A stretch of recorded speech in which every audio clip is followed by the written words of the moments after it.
This is your summer rundown 182. Let's get it.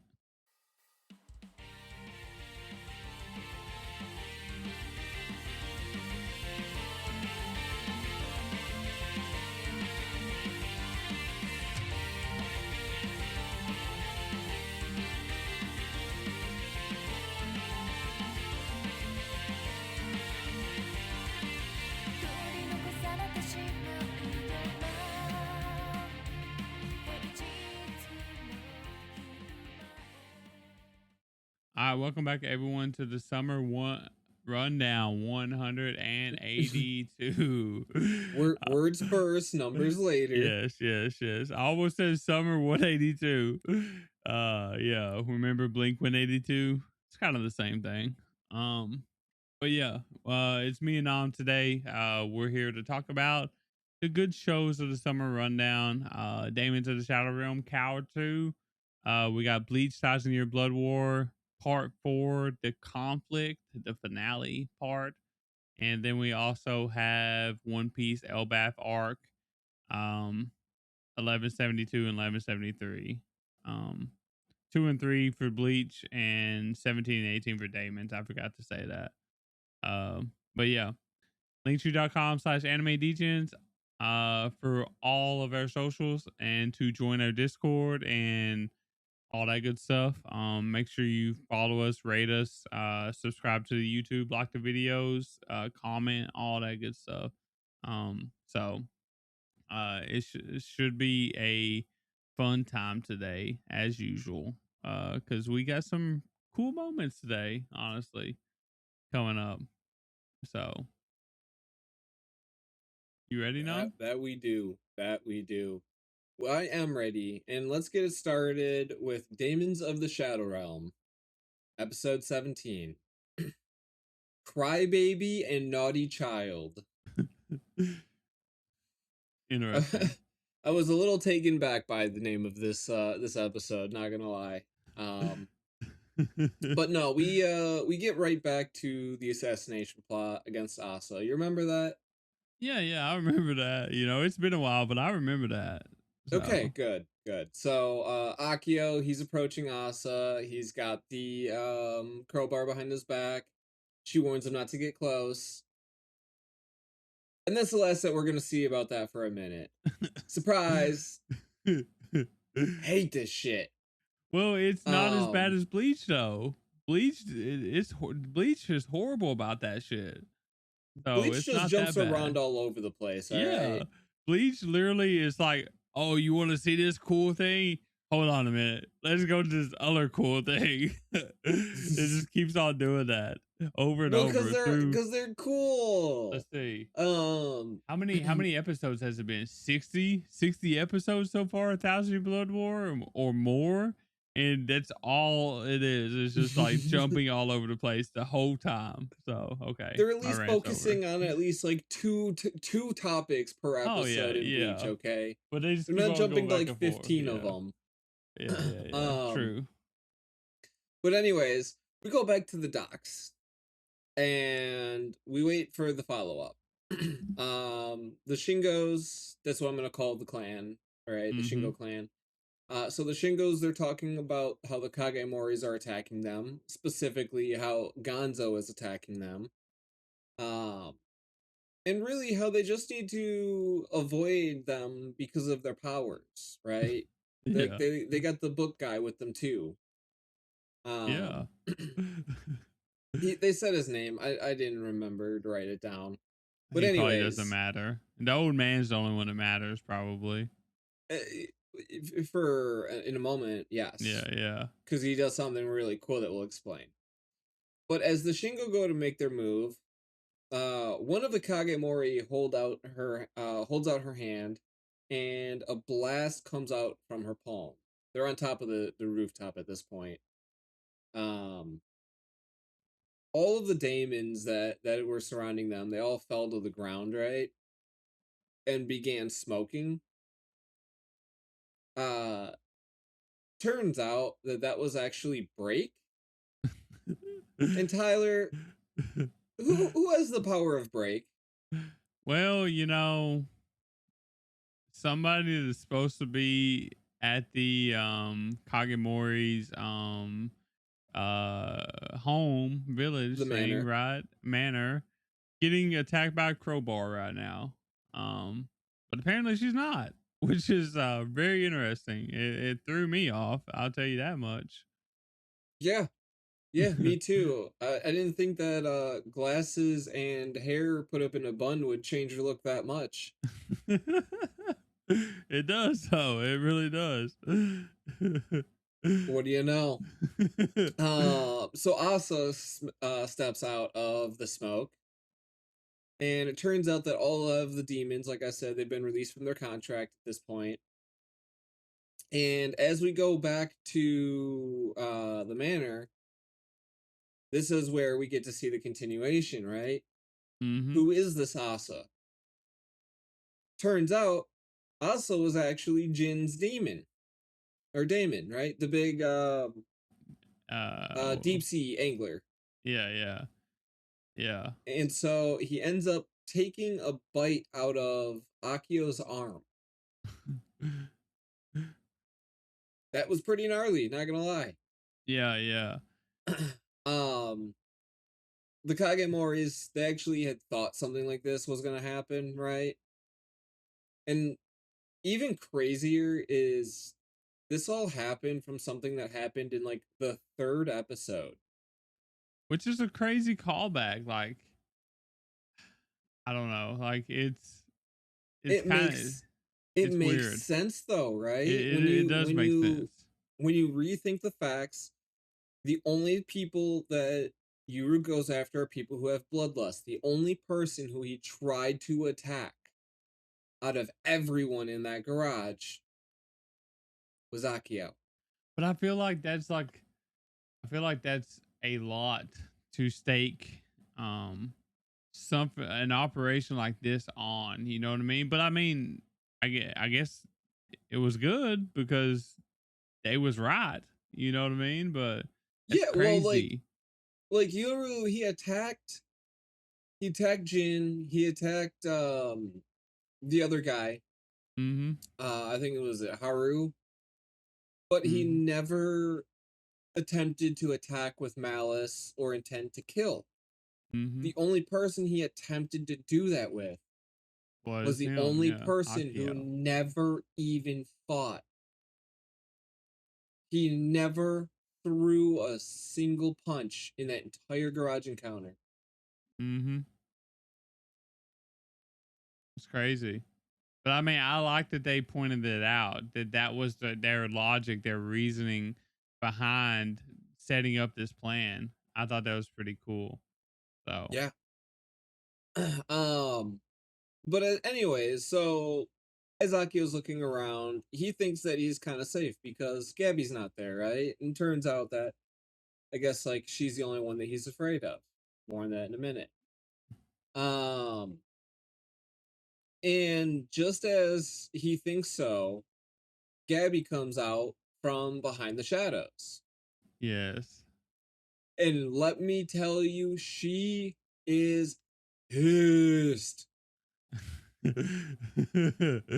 Yeah, of course she is. The way how the teeth looked. Mm-hmm. Oh my god. Like, oh my god. That was nasty. You know as well as I do, Nom. How long have I been waiting for Gabby to actually be relevant again, right? So I love this episode. Well, I love relevant. Part. She's going demon mode. Yeah. What do you mean relevant? Yeah. She just goes straight savage here. It's great. Yeah. She's like, going with murderous intent. And the whole time, I think the whole time, like, what's his name? He was like, please don't kill him, Gabby. Please don't kill him. And she's just like, sure, whatever. Gobble. I love it. Which we'll cover more once we get there. Yeah. That shit was so fun. I love Gabby, man. But back to the rooftop, right? Gonzo ends up there and he ends up making a contract with all of the Daemons on the roof. Of course, yeah. And now we finally learn how this is possible. His original daemons.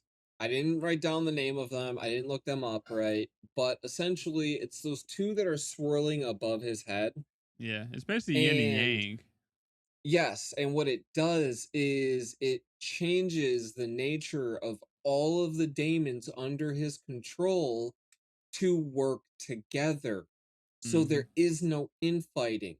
He makes all of his daemons compatible with each other while they're contracted to him.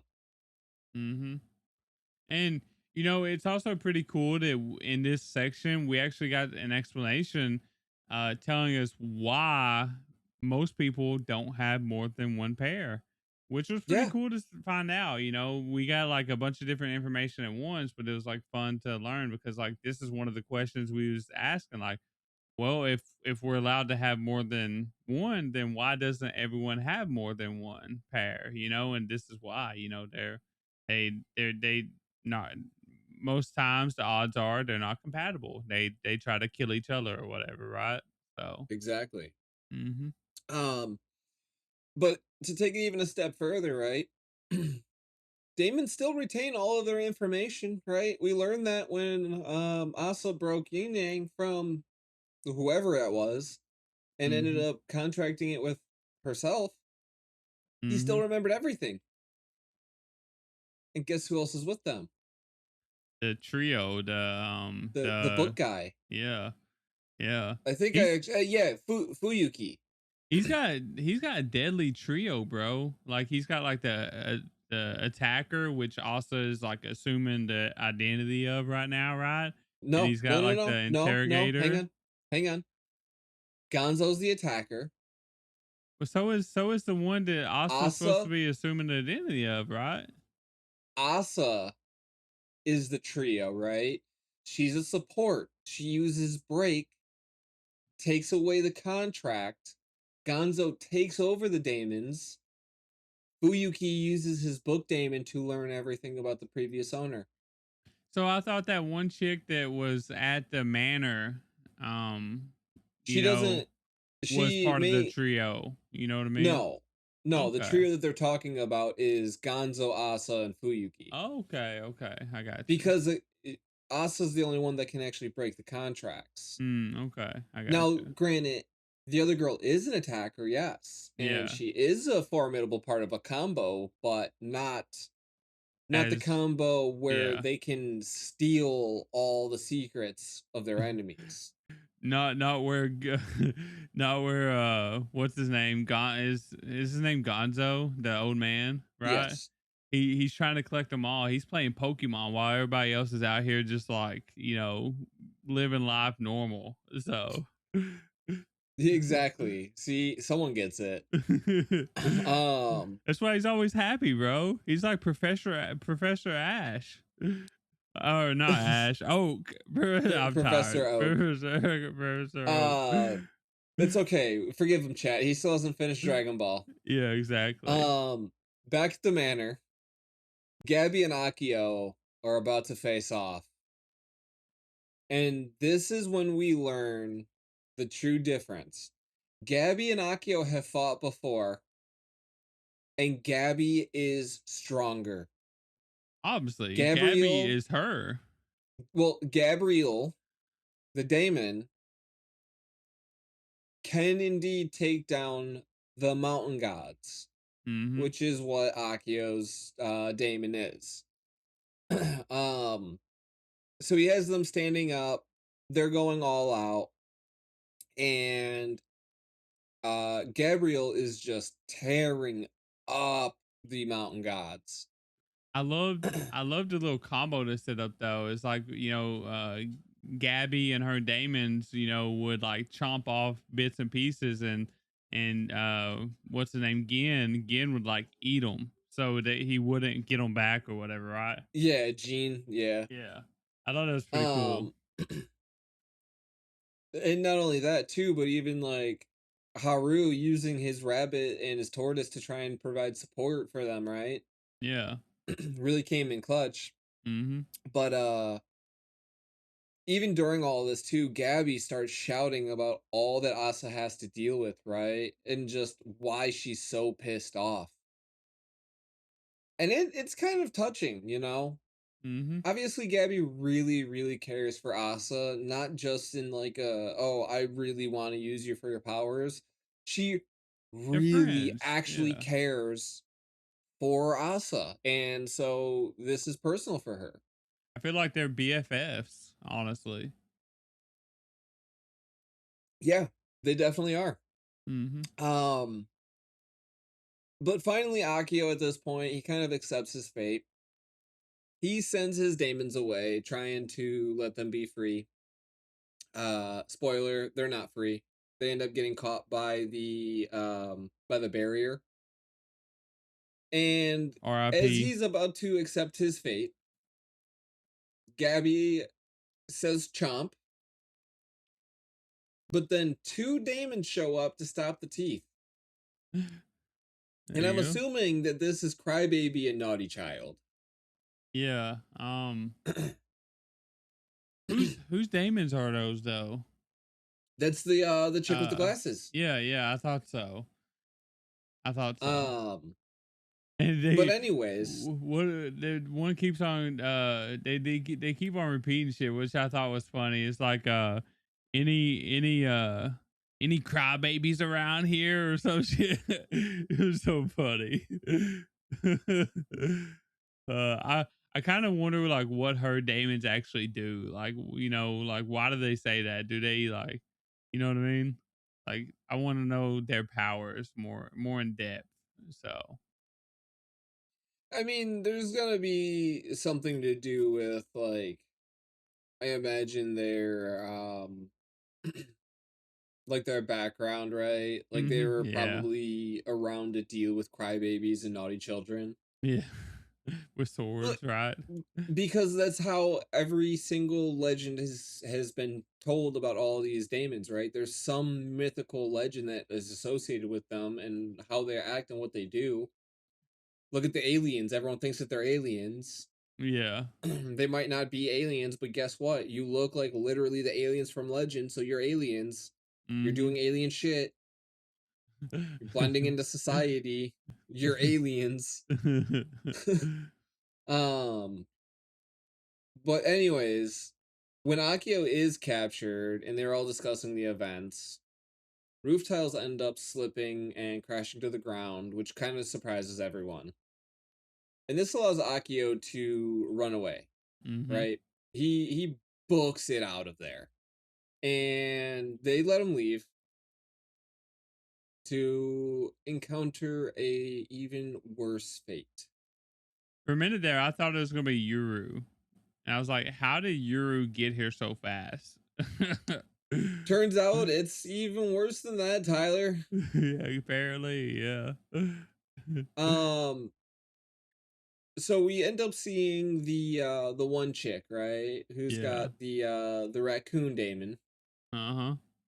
Do you remember the very interesting thing about the raccoon Daemon? Yeah, she can capture people.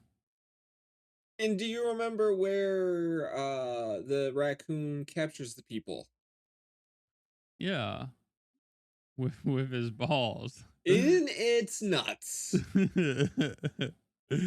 I love how they like this is a serious episode. They just sneak in these like moments like this, and it's so memey. You know what I mean? Well, even worse though. Did you hear the crunch after? Oh yeah, it was bad. I feel bad for the dude, I kinda. don't. I don't feel bad. Even He though he was trying deserved to it. kill Asa, but GG's. He deserved every little bit of what he got, Mm-hmm. and you know it. Um, but yeah, from there, Yuru is trying to learn how to use a smartphone while he has Shingo held hostage, right? He ended up taking the time to use a little rope dart to kind of like get him strangled up. Mm-hmm. And so Asuma is trying to help him learn how to use the phone and how to talk through it while being held hostage, or while he's holding Shingo hostage. And at this point, Shingo calls for his Daemons. Fujin and Raijin. which is pretty cool. Not gonna lie. And when especially Raijin got introduced or whatever, you know, this kind of it finally made something click in me, right? I'm like, this dude kind of looks familiar. He kind of looks like the Raikage from Naruto, the Thunder Kage. Does he not? uh, not exactly. I think so. Do you I, remember what he looks like? I do. Let's I see. do. I don't think that it's necessarily him. There you go. I linked you something, Nom. Look at it. That almost looks just like the dude, except, you know, he's got both his eyes open. Uh, where'd you link it? Oh, in the guide. In the guide. Ah, Yeah. Tell me that doesn't look like that dude, except for like he doesn't have, you know, his eyes messed up or whatever, right? As soon as I seen the thunder, I was like, oh damn, that's kind of like, you know, the Raikage from Naruto. That's crazy. So you don't think so still? no, What in the world? no. I think you're stretching on that one. Ah, come on now, no. Let me have something here. Okay. Anyways, people know ball. Our audience is gonna know ball, unlike Nom. So. Okay. Okay. I hear you. All right. That was a fun episode though, because we got to see Gabby. So yes. that's it. Yeah, no, she definitely did great. But anyways, on to episode 18, Mm-hmm. Fujin and Raijin, which is very appropriate because we just got introduced to them. But we actually start back up on the mountain a little bit ago, back when Asa and the parents had just escaped, right? This had me tripping, by the way, Nom, because I thought this was like the clone Asa. I was like, what? No. After seeing the dad, I was like, oh, wait a minute, this is in the past. Yeah. See, Um, I didn't make all those connections because you know I was very tired at the time, and I was like, "What is going on here? Who are these of people?" course. No, they're the parents. I was able Yeah. to see that right away. But anyways, they're trying to teach us some smoke signals in case they get separated, right? Mm-hmm. Very important smoke signals. Oh, obviously.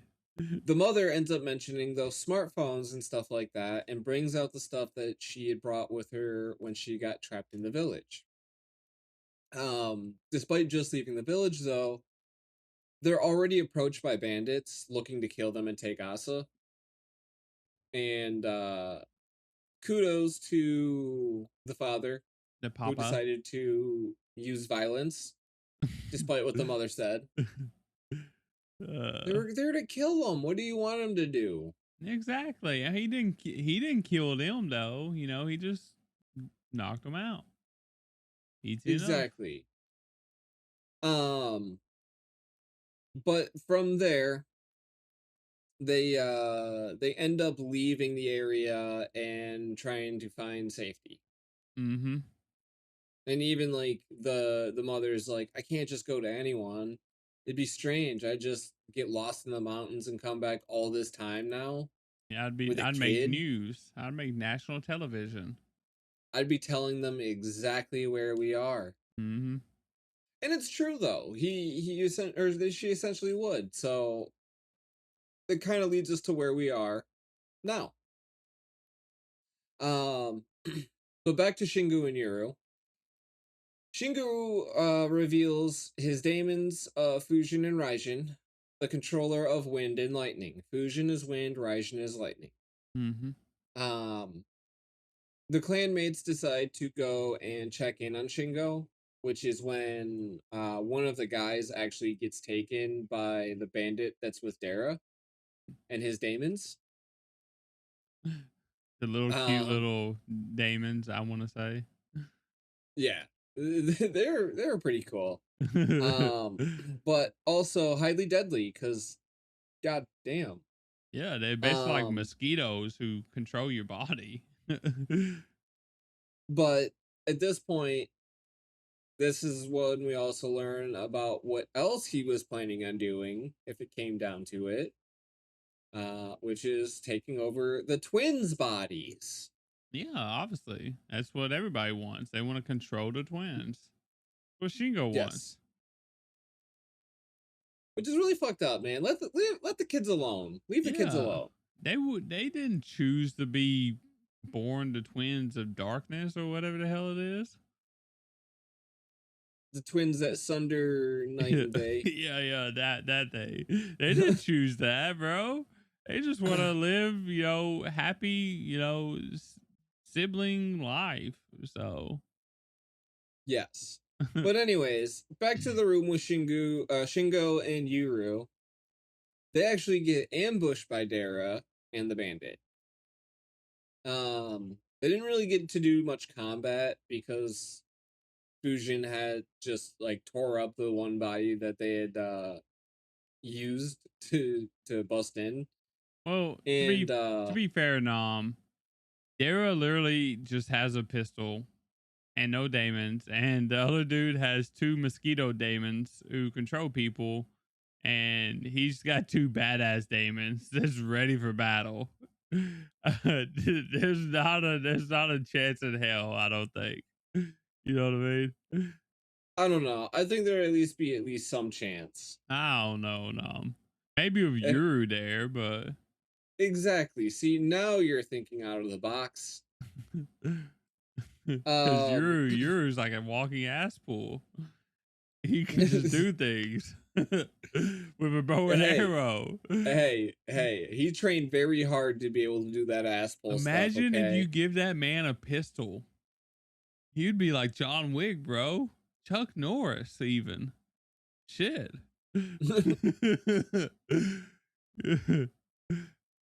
um but anyways, moving on.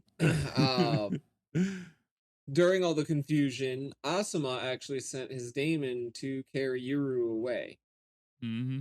And this is where Dara and the bandit give chase, except for they get ambushed and Dara leaves the bandit to deal with Shingo.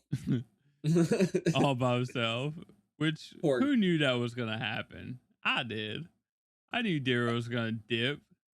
Why didn't you tell him? You should have let him know. He was just waiting for the right. Well, the dude literally has two Daemons that can control people. Why don't he just control Dara, right?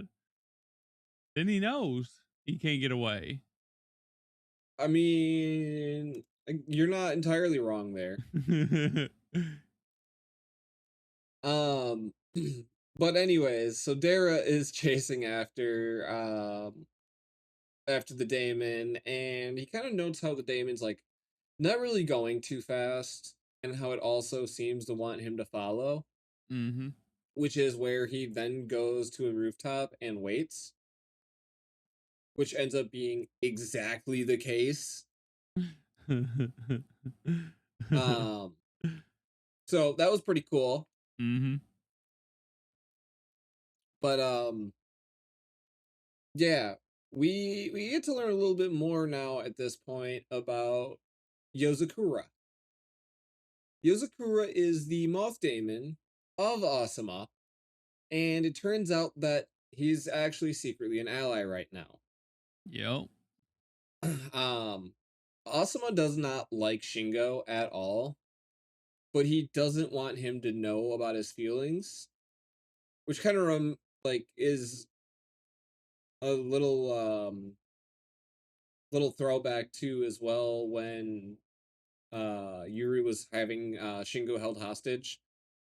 He was like, "I'll kill him if you move," and he was like, "I wouldn't mind if that happened." And he's like, "What did you say?" Oh, nothing at all. Yep. Um, but Yozakura stays silent in front of Shingo so as to not alert him of his intelligence, right? Oh, he's just a dumb daemon. Mm-hmm. And this is when we learn that Gonzo is actually trying to use this to actually take down Shingo and all of his operations, Mm-hmm. specifically using everything else that he's learned of him up to this point in what he's doing now. Which is a pretty cool scheme. It took a lot of planning, honestly, but it seems to be working out as of right now.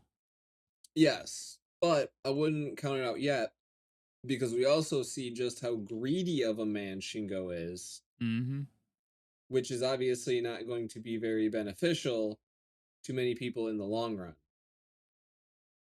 So there is reason to be concerned with that just based around how he is himself. Going on from there though, we also find out why Yozakura also can't actually attack Shingo.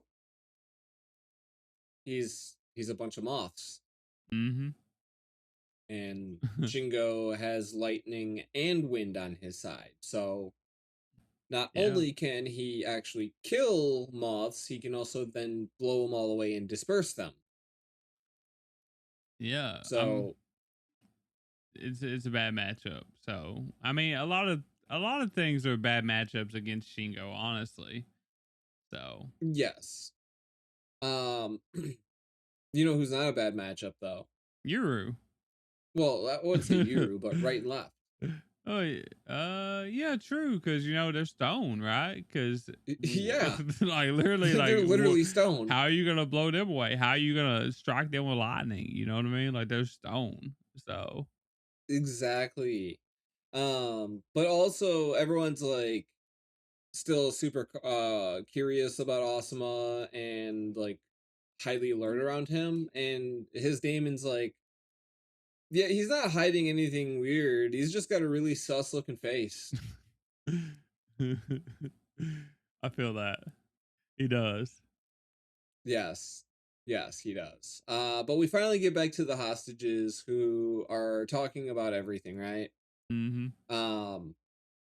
And well, and who are listening to the kidnappers talk about everything rather. And she kind of sends out like a little piece of, I don't know, spiritual energy, we'll say, and ends up finding Danji. Which was pretty cool. By the way. Yeah. Now at this point, he's just trying to figure out a way how to rescue her. They do end up finding a resolution, which ends up being that they are going to ask Yuru for help anyways, Mm-hmm. despite Danji's reluctance to do so. But from there, Yuru ends up packing up his gear and getting ready to go rescue the village girl. And this is when we learn a little bit more about how the Kagemoris operate. Specifically through Dara. Dara ends up revealing a little bit about his meeting with Jin and how, just like with Asuma, they're very secretive. They kind of just go by vibes, right? They don't Mm-hmm. really clue a lot of people into their plans, except for like certain key members. Yeah, I mean, why would they? They're a big organization. Secret organization who has like people everywhere. So you know, the less people that know about important things, the better. Well, also less hands in the cookie jar. Mm-hmm. um,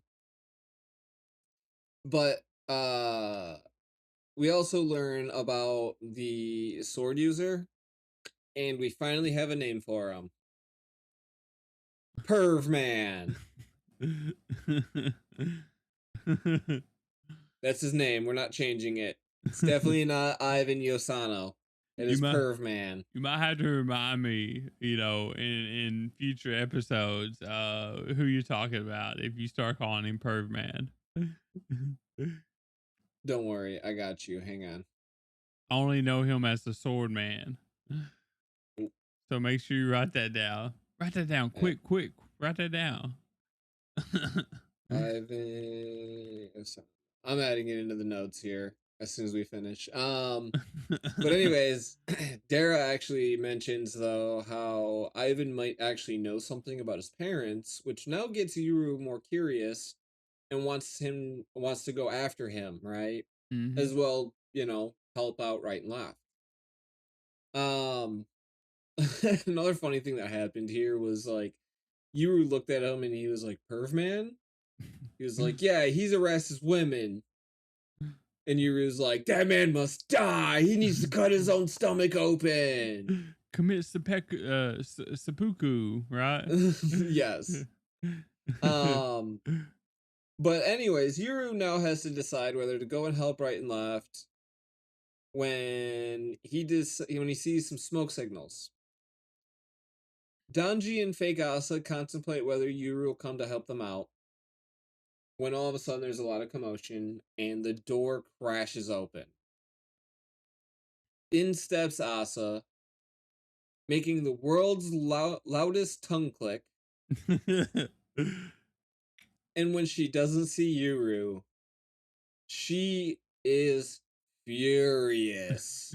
Yeah, she's one pissed off girl right now. I like it. So she came specifically because of the smoke signal. Yeah, so it's gonna be interesting because I think we're heating up right now, so it's been a fun time. But I can't wait to get back to Gabby.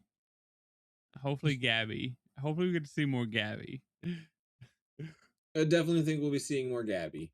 I hope so. I hope she gets to go up against Perv Man, which I know it's not gonna happen. It's gonna be Yuru, right? Yuru and Asa, but it is what it is. Maybe one of these days. One day your wish will come true. Oh yeah. She's the best character in that show.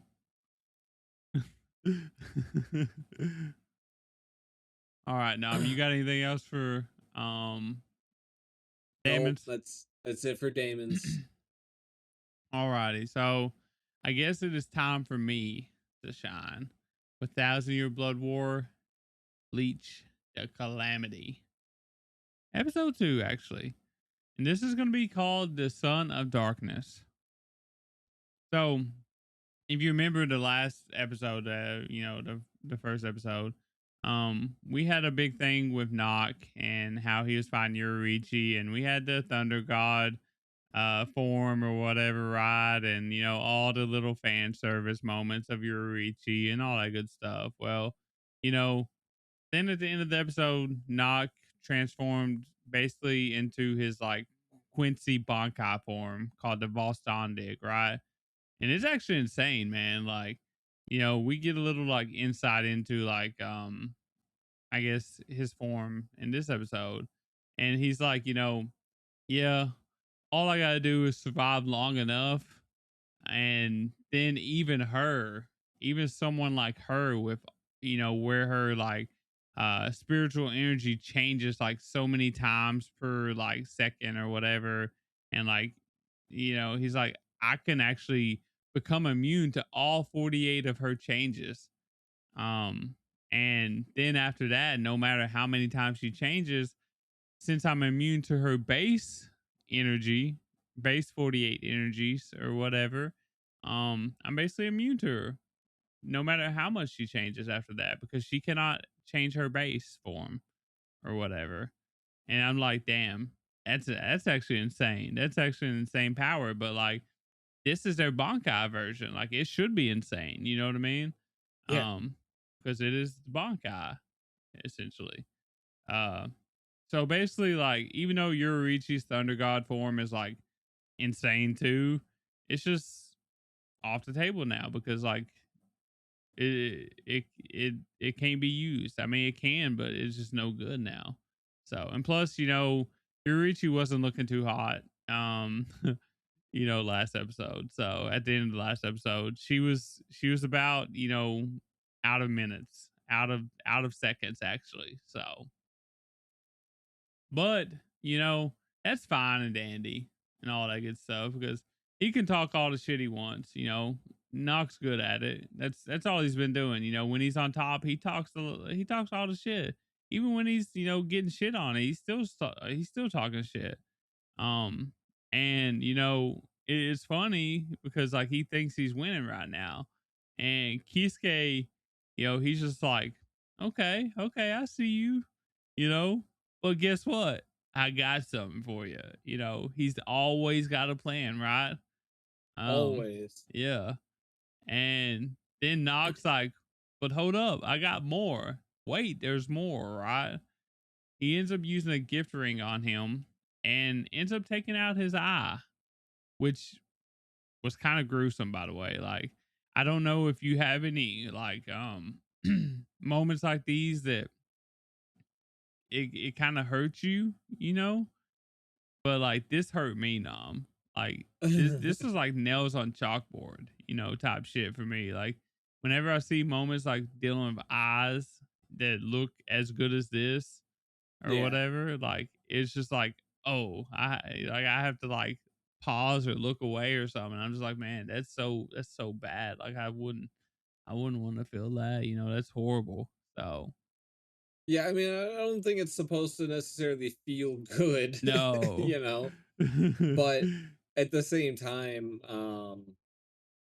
yeah, no, that was definitely a very brutal scene, and I don't think many people were Yeah, it's expecting it to be that crazy. detailed. Yeah. I mean, it had me wincing in pain. I ain't gonna lie. So it's like them you know, them epic fail videos where you know you got, you know, men failing and just like landing on their crotch and you know, or whatever, and you're just like, oh my God, like it almost makes you sick, you know, because you're kind of feeling secondhand pain from them or whatever, right? That's kind of how Mhm. I was feeling. So but anyways, that doesn't matter because you know, Kisuke Urahara, he's just like, "Oh, you took my eye? Let me do something that probably no one else in the Soul Society has ever seen or heard. Let me say those sweet, sweet words, Bankai." And this was pretty cool. So it's always a fun time when we get to see Bankais, and it's always an even better time when we actually get to see Bankais of people who we've literally never seen Bankais from, right? Yeah. And to see it go like so crazy as well. I mean, that's the part too that I don't think many people really like kind of talk about is just how sick that is. Oh yeah. I mean, I'm sure people have, but like nobody that I physically talked to were talking about that moment at all. And it's like, how are you not? They just don't know ball, you know? Like the thing is like this scene, like a scene like this is like, you know, it's cool because like we get to see a Bankai, right? And Bankai is like the ultimate form of like the Bleach coolness factor or whatever, right? But Yep. the thing is like literally almost probably no one in the Soul Society that is alive right now probably has ever seen his Bankai, right? And that actually means that that tells you that like Knock right now in his Quincy form, like his Quincy Bankai form, his Boston dig, like that's how strong this man is. He's making Kisuke Urahara, who has never used his Bankai in front of like all these people, actually uses Bankai Have to use his Bankai, yeah. because he has to use it to live. And that is the part of Bleach we're in right now. That's what I'm trying to say is like this is the calamity. This is in game. This is like, you know, Everyone is pulling out all the yeah. tricks. It's like Naruto and Sasuke and the Sage, yeah, like the what's it called, their final forms or whatever, when they have to basically combine or whatever to fight Madara. Senju forms. Yeah. So like this is where we're at. We're in end game. we're seeing all these, you know, crazy bankais. We're seeing all these crazy moments pop up because like this ain't normal. This is the end of the world if they fail. You know, this ain't just about them dying. This is the world dying. And so, yeah, we're using bankais now. And basically his bankai is pretty cool. Like it basically reconstructs whatever it touches. So it means Kisuke, he can basically regenerate at will now. He just like zips him, like stitches himself back up, whatever. Like he's basically is able to stitch reality, stitch the world. He can just do whatever he wants, basically. Zip around on stitches like a skateboard. He can fly basically. Like it's so cool. Like his Bankai basically is capable of almost anything, I feel like. And that's why he's never had to use it because he's just that much of a mastermind. And now this is his part of his plan. So it's pretty cool. What would you think about Definitely. his Bankai? No, it was crazy the fact that like he ended up looking like he had all these stitch marks all over himself, right? Mm-hmm. And even crazier yet is that he's literally tearing himself apart and rebuilding himself to avoid attacks and to like make himself more nimble and more deadly in combat and stuff like that. And he's sitting there trying to connect to be able to slice up his opponent too.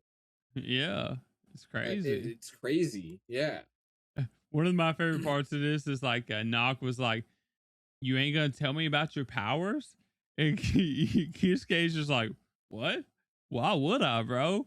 You're the you stupid for telling me. You know, I'm not gonna tell you about my powers. You can find out yourself. You know." Yeah, seriously. Like, you think he's gonna yap? Like he's too smart, bro. So, um, speaking of yapping though, like Knock, you know, he loves to talk. He literally loves to hear himself talk. And while he was talking, I don't even remember what he was talking about, but he was talking about something. Um he was Urahara, he was actually able to like create a path. So like inside the gift ball zone or whatever, like domain, I guess you can say, right? No Hmm. one's allowed out. Um, and it's implied that no one's allowed in either. But you can actually, you know, Kisuke actually figured out that he can actually make a specific part weak enough for someone from the outside to actually get inside, which is pretty cool. So he does that while, you know, Knock is over there yapping about how great he is or whatever. Who knows what he's yapping about? It doesn't matter. But somebody actually gets in, you know, from this weak spot, but not just anybody. One of my personal favorites, Grim Jow, he gets in, and he's like in his I don't even remember what the forms are called. He's like in his hollowified like state form or whatever, and like he like literally just comes in like a wrecking ball, and he just like goes straight for Knox hard and just rips in there and yanks it out. And he's just like, "Ha, I got your heart, buddy." It was Hmm. so cool. It was so fun. Yeah. Um, I was like, my man Grimjow over here going crazy like that, doing the hard work over here. So, um, but the thing is though, kind of good news and bad news. The good news is, you know, obviously Knock is probably gonna die here. The bad news is before he dies, you know, apparently he's gonna lose control of the zone, the domain, I guess you can say, and he's not gonna be able to control it anymore. So that means that everyone inside this domain, this gift zone, um, is basically gonna die because including himself because he's not able to control it because he's, you know, weak and without his heart obviously. So that's the unfortunate part about it. But Kisuke, being a smart, intelligent man as he is, has apparently had this all planned out. Um, he was aware of this.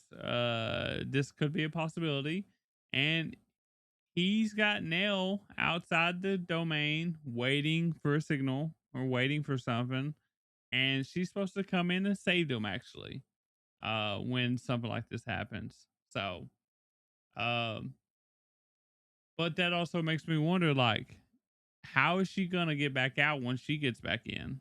You know what I mean? Like, is it because she's like so much stronger than Grimjow? Like, is it because of her powers? Like, I don't know. Like, I don't understand how she's gonna get back out if they can't get out. You know what I mean? I don't know. I think because by the look of it, there was a hole that was made, right? Yeah, by Grimjow. Yeah. She goes in and out from there. Yeah, but see, the thing is, once you go in, you're going to be in the same situation as Kisuke and Grimjow. You know, you're going to be in the domain unless she's somehow immune to it or something, which I don't know. You know, maybe she Well, is. she's fast, is what it is. Oh, That's okay. specifically why they left it for Nell to do, because Nell is fast in that form. Okay, She's yeah. faster than Well, everyone else. that's So what I was kind of thinking, you know, because she's like one of the top dogs. Like, she's what, number two, number three? I think she was like 3. Yeah, she's like But really, like, really you know, fast.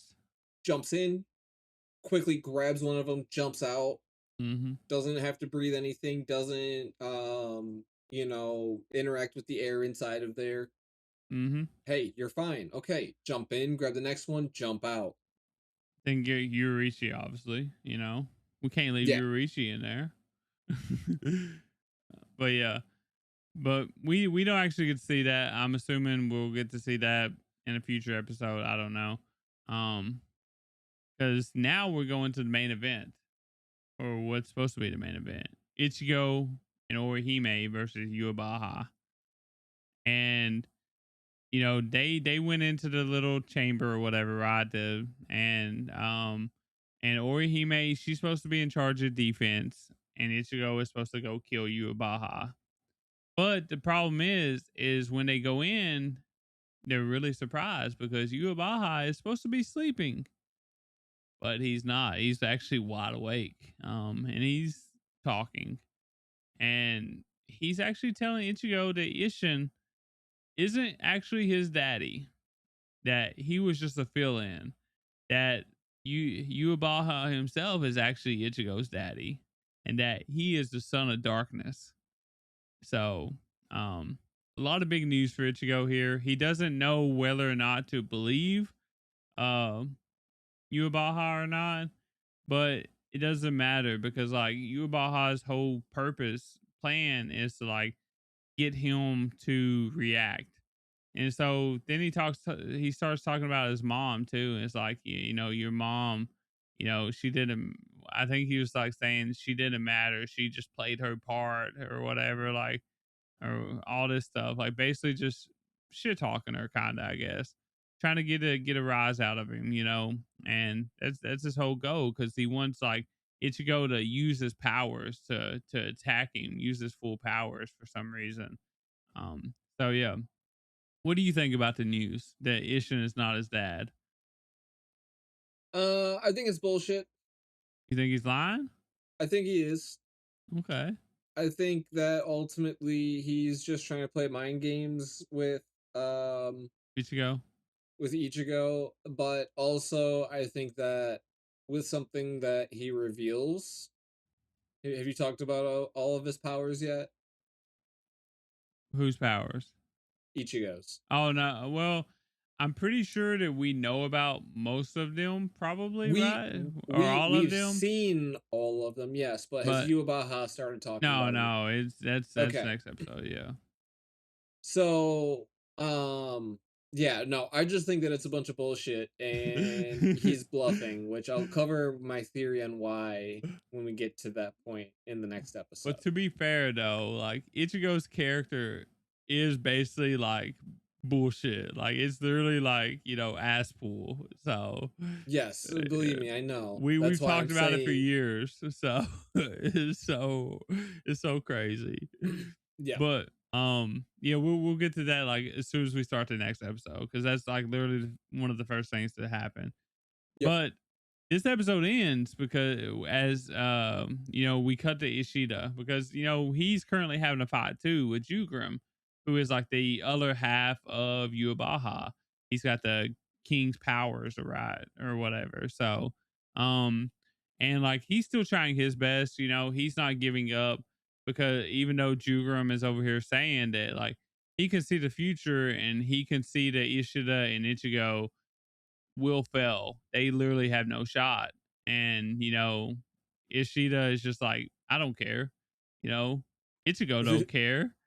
We're still gonna do it. We're still gonna beat y'all's ass, even though you say we're not. So, you know, Yep. shout out to them, being stubborn as hell. So, um, yeah, that's all for that episode. So, you ready for the next one? You got anything else? No, no, just awesome fight, Mm-hmm. and I can't wait to see more. Yeah, I mean, God, it's getting so good. that's what Bleach is, like the only thing that like I said, the only thing that really grinds my gears about Bleach, especially Thousand Year Blood War, and I feel like they're doing a better job in this season because like most of the fights are already over. That's the only reason why they're doing a better job. But jumping around, so at least they only jump around to a couple or whatever, right? But they jump around so much.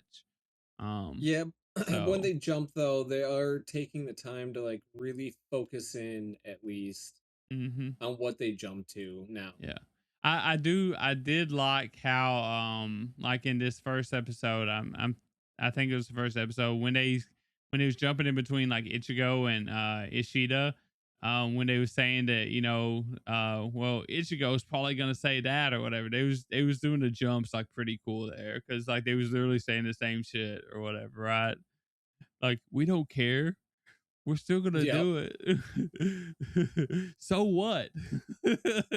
Pretty much. But yeah. So okay. Episode 3, Blood for My Bone. So as we know, we go back to Ichigo, and he's struggling really hard right now. Obviously, he's still fighting in base form. Like everything that he's doing is it's just not enough. Like he's getting swallowed by the darkness. Orihime isn't able to fully stop Yuabaha's attacks right now. She doesn't understand like how to do it just yet. So like everything's going wrong right now, right? And you know, like I said, we kind of know how OP Ichigo is. We talked about it for many years about how he's basically a walking ass pool, and like he just like has every power imaginable in this world or whatever, right? And like Yubaha, this is like an actual thing. Like Yubaha actually says, like, "Hey, you're the biggest miracle that's ever existed." Basically, he's like, You're the biggest walking asshole I've ever met. but he calls him a miracle. So, Yeah, uh, no, he mispronounced asshole. I was he correcting it for him. he's like, you're a human. You have Soul Reaper in you. You have Hollow in you. You have Fullbringer in you, and you have Quincy in you. You have all these things in you, and that's what makes you you. That's what makes you as strong as you are. That's what makes you a miracle. So yeah, what was you gonna say earlier, Nam? Um, I think that he is now likening it just because he actually has the same abilities as what is it? As Ichigo now, right? So Mm-hmm.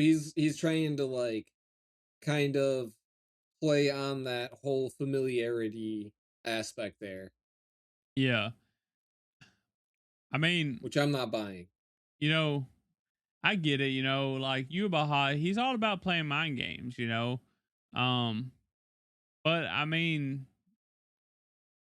he does have a few points here and there. You know what I mean about like I think he told Orihime, he's like, uh like some things make sense, about what he's saying, but I don't really want to believe them because like, I think Ishin is his dad, or whatever.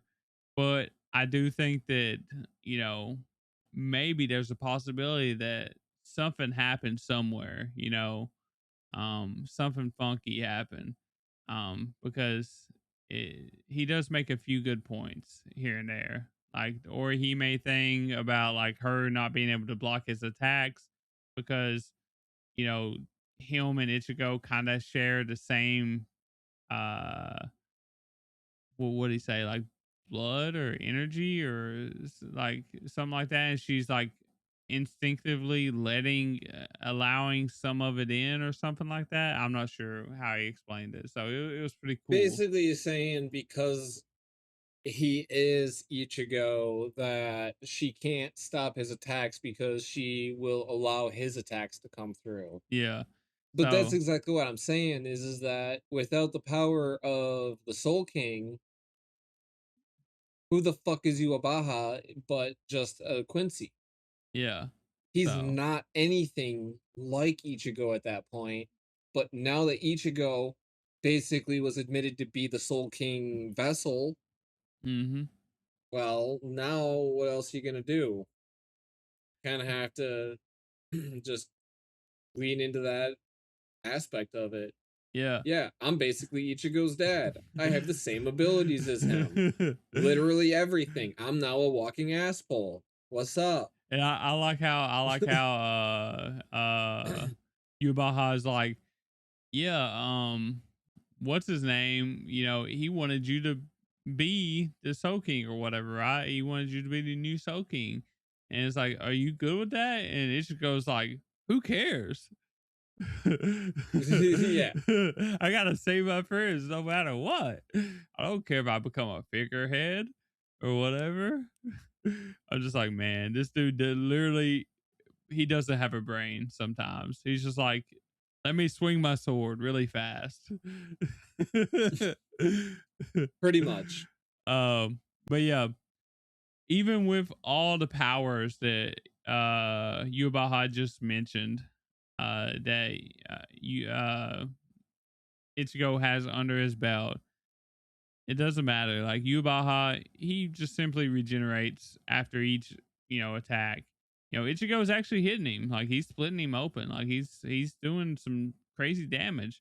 He just isn't making any progress because how can you when he just keeps regenerating? So, um, and this is where like Yubaha, like the whole time he's been telling him, he's like, why don't you just go full power? Like, why don't you just like come at me with your best shot? Why do you why do you want to like just die so quick? Like you're just tempting me to kill you so fast. Like I'm just holding back right now. I'm not even attacking you type shit. Um, but the thing is like apparently he doesn't know that Ichigo has just been stalling. He's been stalling for time for whatever reason. And then we finally figured out like what is that reason? It's time to transform Nam. He was just stalling for time. He was trying to I think it was like I think they said like he was trying to absorb some energy or something like that in order to transform into this form or something like that, right? I think it Um was something like that. yeah, I think he was gathering up the energy needed to assume the form. Yeah. Like he was waiting for, I'm pretty sure, I almost want to say like based on um so like when his stuff started turning white, I think that means that like his spiritual energy was diminishing, right? Like he's only got so much, right? And as his stuff turns white, that means his, you know, spiritual energy is going down or whatever. And I think that he can only assume this form if, you know, his he's got a Spiritual certain, energy yeah, a is certain burnt point or out. whatever. I think. I don't know. That's what it seemed like to me. That's my theory because that's kind of what was happening. because I'm pretty sure like the black represents like his spiritual energy or whatever, right? So, but anyways, he transforms in like if as if Ichigo needed another form. We get to see a brand new form. And now he has a horn. Um, and this is I'm pretty sure this is like the first time we've officially seen this form, kinda. I think so. I would say so. I think we've seen like a sort of version of it, but this is like the first time he's actually been able to transform into this form on his own on purpose, I think. And like fully like a full form or whatever, right? So I'm not even gonna say the name of it because it hasn't been announced yet, even though, you know, obviously there's a name. So but yeah, this form is badass, by the way. It looks cool as hell. What do you think? It does. Yeah, Yeah. no, it was really, really cool. Kind of perplexing, but at some point, if you're gonna be the Soul King, I mean, honestly, let's be honest, what else is he working towards at this point? He's he, he can't be the Wizard King or the Hokage. So let's be the Soul King, baby. And we're not talking about Brooke. So, Exactly. but yeah, he gotta put them all on his resume. Nom shit. Yeah, no, he already is. What are you talking about? But yeah, so basically, yeah, Ichigo has leveled up again. He's went into a different form or whatever, and that's it. Yeah, so that's a cliffhanger for now because we stopped talking about that for now, and we go to another fight, and that is the giant Valkyrie. Um, and he's fighting Shinji and the other Fullbringers. I think they are. I think that's what they're called, right? Fullbringers. Yeah. Yeah. So this was pretty fun because I kind of thought Shinji was gonna be able to do something with him. Because he used the Shikai, right, and where he like disorientates his enemies or whatever by turning things opposite or whatever. But like it literally doesn't affect him very much. He's just like, oh, everything's upside down. Oh wait, I can still shit on these people. So, but I mean, I think that has something to do with like his power of basically being kind of like Ichigo, right? He's like his power is literally called a miracle, right? So, uh, pretty hard to fight against that when he can just like will anything into existence or whatever, right? Um, so, um, but since Shinji and the Fullbringers can't do anything about him, um, Toshiro comes out. And, Toshiro, I'm glad to see him back because, he was, we thought he was dead for a while.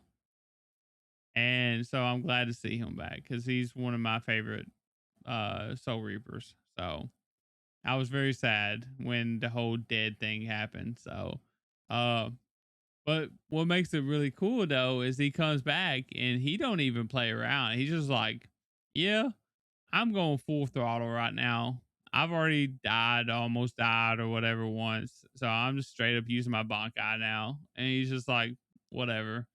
And then on top of that, he actually gets joined by Byakuya, which is one of the stronger captains too. So you got two of the top captains of the Soul Reapers, right? And like they're facing off against Valkyrie, and they're kind of making a little bit of progress. But the thing is like the same thing with Ichigo over there. Like Valkyrie, he just keeps regenerating. But the problem is with his regeneration is each time he grows back, whatever got chopped off or whatever got hurt, it gets bigger and stronger thanks to his powers. So it doesn't do any good really to hurt him because it just makes him stronger actually. It just makes it worse for themselves, which is insane. So, but if you remember Nam, at the very beginning of this episode, before the OP started, we seen the pod break open, and we seen feet step out and start walking. Do you remember who was in that pod? Wasn't it somebody who got injured in a fight and needed to be healed up? Yes, but specifically, it was a legendary person. One of my Exactly. favorites. One of my favorites. I don't know if he's one of your favorites, but he's literally one of my favorite Bleach characters and one of the He's strongest. he's definitely a favorite. Yeah. I wouldn't put him like, that high for me, but it could also change very, very quickly here. Oh yeah. What I like to tell people is like this part of Thousand Year Blood War in general, but this part of Thousand Year Blood War is like it's like Yurichi and Kenpachi and Ichigo and maybe even Orihime. I don't know. It's their time and maybe Ishida, but it's literally their time to shine. This is their time to shine. So it's fun to see this. Because Kenpachi is back, baby. Uh, and he instantly shows up. He's like knocking him to the ground. He's doing Kenpachi things. He's like, yeah, I just want to kill him. It doesn't matter if it's gonna destroy the Serate or whatever. If he falls, I can just chop him up as he's falling. It doesn't matter. uh, and then like he realizes like, oh shit, like I can't actually do anything in my current form, like with my eye patch on. Like I can't do anything if I'm holding back. So he's like, okay, hold up. Let me say these fun little words. Drink Nozarashi, which is his Shikai. Um and we've seen this before in his action against Grimmy back when he I'm pretty sure he stopped a meteor at that time in his Shikai version form or whatever. But he's got like a giant cleaver sword now. And he's just like 1v1ing Valkyrie now. And it's so badass. Like Toshiro and Byakuya is still there, but like this is Kenpachi. This is Kenpachi time. Like Yeah. they might as well step the hell back. This is Kenpachi's time to shine. um they ain't gonna do shit. So because he means business. He's dropped the weights. He's taken the weights off and eye patch off and the bells off, and he's unleashed his Shikai, which Toshiro and them, they haven't seen yet. This is their first time seeing it, and they're just like baffled. They're like, oh, he actually does. His sword actually is a sword. Like it does have whatever. So but yeah, do they actually have a shot, Nam? What do you think? I would say yes. Yeah, even against the There's Miracle. there's a shot now that Kenpachi's there. Yeah, I like your attitude. I like your attitude, Nam. Of course, there's a shot. There's always a shot with Kenpachi, so I love it. But yeah, that is it though. That is it for the episode. That's all I got. I don't know if you have anything else, but I can't wait to see Kenpachi do badass things. Probably not next episode. They like to skip around too much. We'll probably go back to some other bullshit, but probably to knock shit or something. Who knows? So I don't know. I think we could get more of a continuation when we come back, and then we'll bounce away from it. yeah, man. Well, that is true because they did two for like Knock and Ichigo and them, right? And then they Jugrim and them, and then they focus on Valkyrie with three. So maybe the four they'll focus on Valkyrie and maybe Ichigo and them and Jugrim and them and stuff like that. So who knows? But yeah, Exactly. that's all I got though. Awesome. Well, then let's not waste any more time and let's get to Goat Piece, Yeah. the Elbaph Arc, episode 1172. Monsters appear in Elbaph. What I fear most. We start off with the children playing, and the Knights of God are approaching from the distance. We then cut up to a tree with something kind of like slithering along a branch and then peering down at the children. As they are playing, one of them ends up seeing the beast, which lunges at the children, and one of them ends up calling it Jormungandr. Mm-hmm. Jormungandr is a mythical snake beast from Norse mythology. Yeah. It remind as soon as that guy said, it's like, Power World, Jormungandr Tide or whatever. It's like the Gyarados type thing, right? Kind of. Yeah. Jormungandr, I believe, was the supposed to be like the destroyer of worlds. Yeah. This one didn't look like that though, because it's like the kid's imagination or whatever, the version of that they see or whatever, which is pretty cool to see. So Okay, so yeah, in Ragnarok, basically he grew so big that he ended up biting his tail around the world. So mm, basically during Ragnarok he would release his tail and poison the skies, which would mm, end up killing everyone. okay. Um but anyways, so the Jormungandr shows up and they're freaking out. They're all running from the snake. The teachers leap into action to try and save the kids. One of them stays there to directly confront the snake. The other one goes and gets President Walrus, who comes rushing out, and he uppercuts this thing with like a saber tooth hammer, we'll say. It's pretty cool actually. Even though he's an old walrus, he actually still got it halfway. Yep. And then, if that wasn't enough, here comes Saul charging from the library. Armament hockey just straight clobbers the snake. GG's. um so that's the end of the snake now. All the kids are happy, they're celebrating. Except for some of them, right? As everyone is making sure the kids are all right, one of them notices some of the kids walking away. So he goes over there and all he does is screams. I mean, they're just kids. You don't need to be that scared of them. Yeah, exactly. But they end up finding him because some kids end up finding the guy. So they're trying to treat his wounds, and he warns the others to not touch the children. Whatever you do, do not touch. Do not try to stop the children. Do not try to touch them. Yep, he gives nothing else.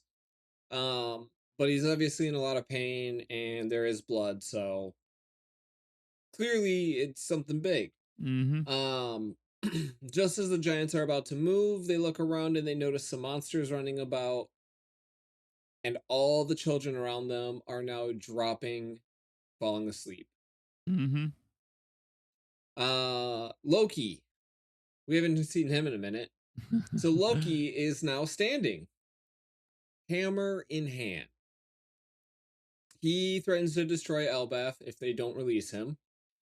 He strikes once more, laughing the entire time, which actually starts a fire in the Sun Realm. Mm-hmm. This actually gets everyone up top at the party to freak out, even though they're drunk. This is all crazy because, like, even though like Loki doesn't know what he's doing, well, I mean, he knows what he's doing, but like he doesn't know that like he's legit causing more chaos in a already chaotic situation that he doesn't know that's happening right now, right? Like he's just creating more situations. So he doesn't care. Yeah, yeah, he doesn't care. But that's the key it's thing, just is that he doesn't care. It's just crazy though, because like poor giants, man. Like they're over here like got monsters in the sky or whatever. You got kids walking, on their own. They're passing out. Like they're basically being attacked right now. They don't know what's going on.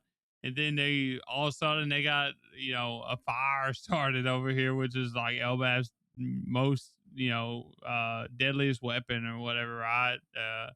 And I just feel bad for them right now, honestly. While they're partying, while they're all like most of the warriors are drunk, man. Like it's just a Yeah. shitty time right now. So Yes, it is. But that being said, though, not all is lost.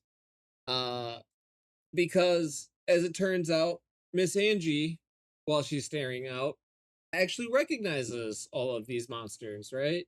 mm-hmm. It turns out that these are actually the drawings from the kids.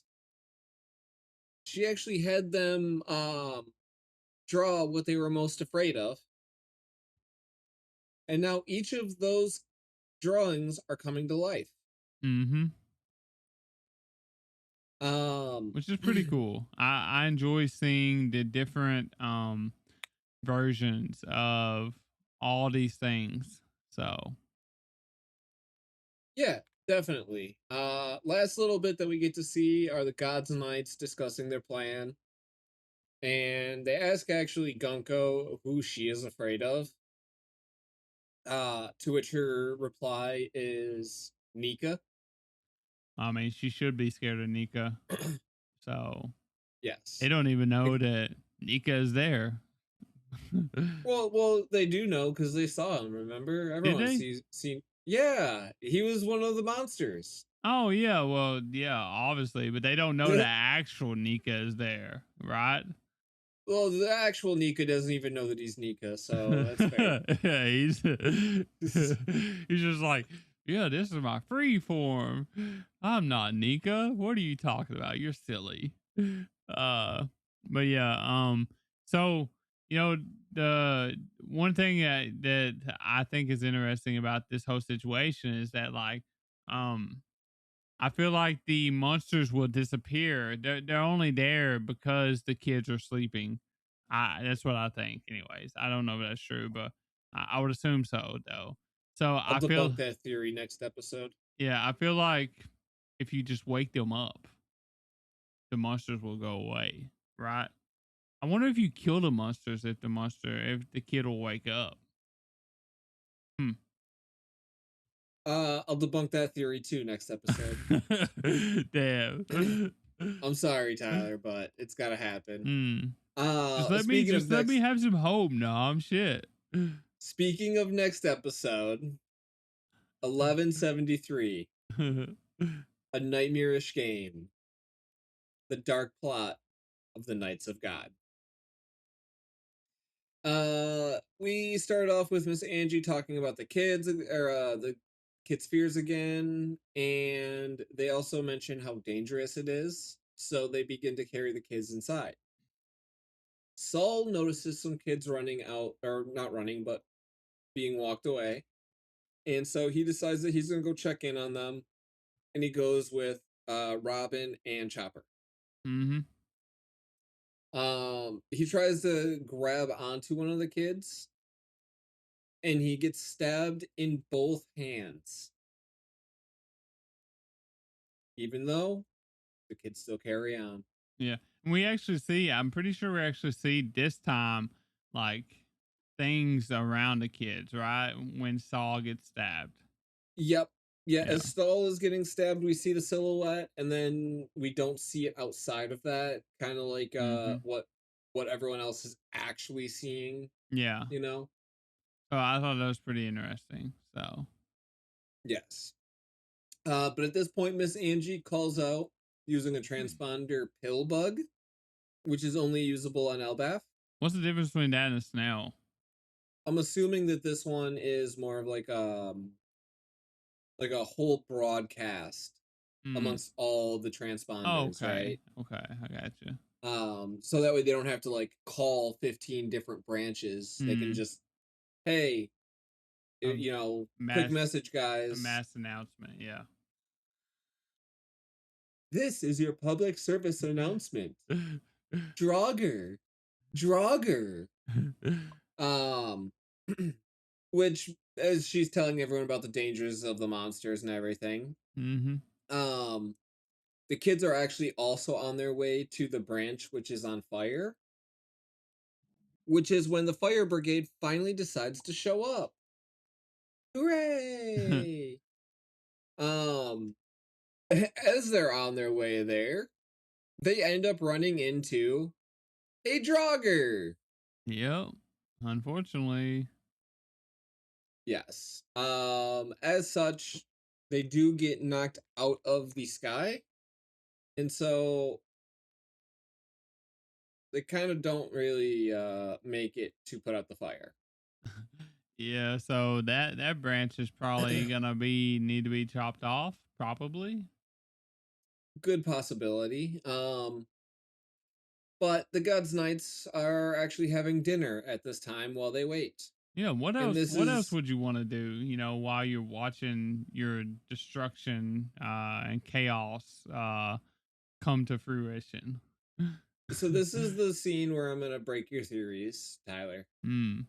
Um Killingham can actually turn any item a person dreams of into reality, Mm-hmm. which is one of the things that we did learn about here. Hence why obviously the monsters, but um during all their conversations that they were having, which is really just Somers rambling on, um Killingham tells Somers that it needs salt. And so Somers ends up thinking of a very specific type of salt, right? Mm-hmm. To which then Killingham makes him go to sleep. He pulls the item out of the dream, and then he tells Somers he can wake up. Do you know what he still has in his hand? The salt. Somers is awake. The That, salt is in his hand. that is true. Now, on the flip side, the meal that they are eating is also a dream meal. That is true. That was from Somers, who is awake right now. So even though they are awake, that does not mean that the dream goes away. Also, even if a dream were to be defeated on that same logic, it would not force someone to wake up because Somers would still then be asleep while they are eating. Okay. Yeah, so it seems like the only way that they can wake up is maybe if Killingham allows them to wake up, probably. Or they Or find you, some other way to wake them. yeah, or they find some other way, or they beat Killingham, I guess, maybe. So, Yeah. Sorry to break your bubble there, but I had to do it now before you tried to cook up some other crazy it's theories while we okay. waited. I'll probably I'll probably cook us some more theories anyways. It doesn't matter. Yes, most definitely. But they also detail more of their plan during all of this, including how they're gonna get back, Mm-hmm. which is they're gonna steal a giant ship. They're gonna draw a rainbow all the way to God Valley, or not God Valley, to God, Mary Valley. Joie, and go from there. Mm. Uh, sorry, it's just I was watching something about the Kuma flashback earlier. Um, but at this point too, Gunko actually realizes that Luffy is here, and that could actually complicate matters. Not Yeah. because she realizes that it's Nika, but because he's an emperor of the sea.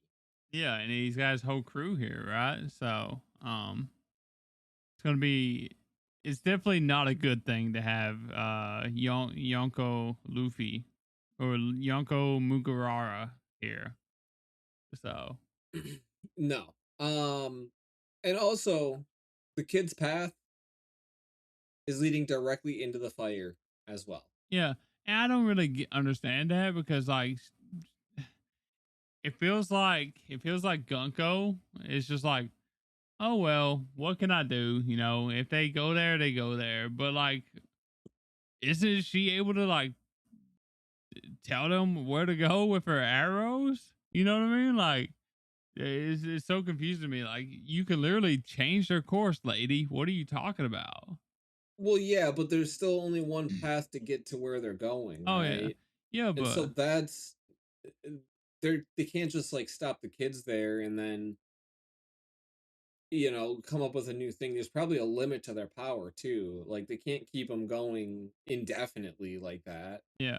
So I guess technically maybe Loki kind of hindered the God Knight's plans in a way, while at the same time, hindering Elbaph too. Like, how can you screw up that bad? You know what I mean? Like to mess up both sides. Well, no, that was the thing though, is that they weren't really that concerned, right? Like if Yeah, the it was kids like die, the we kids have die. more. If they die, oh well, we just start making other ones walk or whatever, right? Yeah. But So still, they got to walk they're the not same concerned. path, right? They ain't got another path to walk, right? They'll eventually put the fire out in time, and they're still not going to be able to stop the kids. Yeah, who knows? We'll see. Um, but no. So back to Loki though. He starts bluffing more about swinging the hammer, Mm-hmm. and Luffy's like, "All right, I said that I would stop you, and it's clear I have to stop you." Yeah, you're going wild. You need to calm down, sir. And Zoro's like, "All right, just don't punch him too hard, because he's not gonna make it, right?" Yeah. So Luffy does the softest punch ever. You can't convince me that that wasn't a fucking baby punch, right? I forget You what he even calls heard it. like What a do he call it? squeak, Like a balloon punch or some shit? arm balloon. Yeah. And so he came in, boop, and Loki literally drops to the ground. It was so funny. Uh well, I mean, turns out like he's still being held by a sea prism stone, Mm-hmm. right? He's badly injured. He's literally just bluffing all of his strength to try and get out whatever he can. Mm-hmm. um but at this point though, that's when they move to try and save him, and we actually get to see a little bit about how even like the group feels. All right, yeah, we're gonna try and save his life, but we're not gonna take him anywhere. He's not allowed to go anywhere. This is it. This is what he's gonna have to deal with.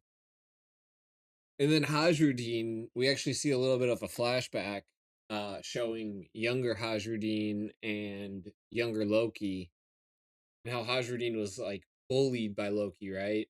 Mm-hmm. And so Hajrudin is getting ready to just chop his head off. And Loki's like, "Do it, you coward.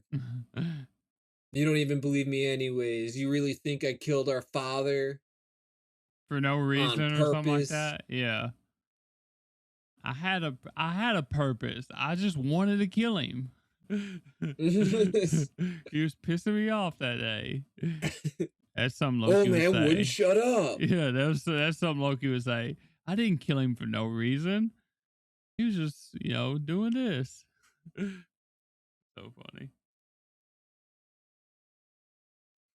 I can't wait to actually figure out like more about that, because like I feel like that's Oh, hinting at like things are not what they seem to be or whatever, right? oh God, is it Yeah. not? So interesting times. It is so good. Mm-hmm. But yeah, that is actually where the episode ends off. A little bit of a teaser of what's to come. If you guys couldn't already tell, That's what One what Piece happened does. what happened before the Kuma backstory? Yeah. A Kuma baby flashback. Mm-hmm. So Uh, maybe it's uh. coming up soon. So maybe, possibly. We got let's see, this is August. So we got what, maybe I'll tell you five right now, more, the five or six more episodes, I think, of One Piece, I think, maybe. flashback's not happening this season. Oh, okay. Yeah, it is going to be like a whole season wide, like Okay. season long flashback. That's fine. But my We can God, wait till next year. is it gonna cook? Yeah, we can wait Is till it gonna next cook? year. They're literally gonna lead up to it in this season, and then like next season it's gonna be like one episode, and then it's gonna get right into that backstory. I love that. Yeah.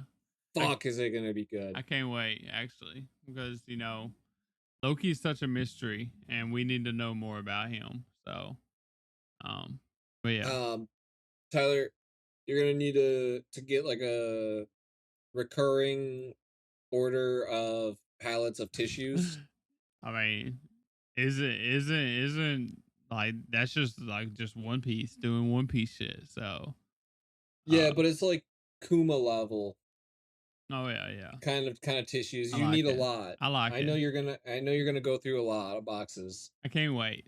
So to see actually what's happening, or see how much it affects me or whatever, right? So, um, but yeah, fun times.